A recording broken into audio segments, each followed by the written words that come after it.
Grace and peace be with you. Hi, my name is Mark. I'm the pastor at Sycamore Creek in Potterville. I have a brief thought for you today, and it's from Proverbs. No surprise if you've been following along. As I read through the Proverbs chapter 14, verses 8 through 15, I was struck by verse 10 in this section. It reads, "Each heart knows its own bitterness, and no one else can share its joy." Often in Proverbs, as we've said, there's a contrast between wisdom and foolishness, righteousness and wickedness. But there's no contrast in this verse, in verse 10. It's just an observation. And here's what I think the observation is. The wise people, the wise person will live in community with others and interact with others in wise and prudent ways. But there are still things that the wise person, that he or she experiences, that no one else but God can understand.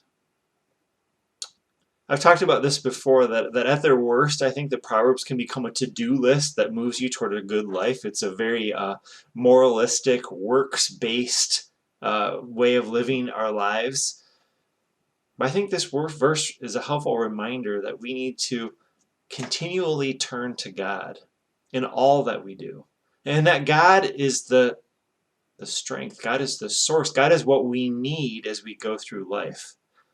And there's a disconnect. There's a disconnect between us and between others that we will never fully bridge in this lifetime. But through Jesus, we have full access to God. God understands us completely, and we have a full and intimate relationship with God that is available. I want to invite you today to live that out.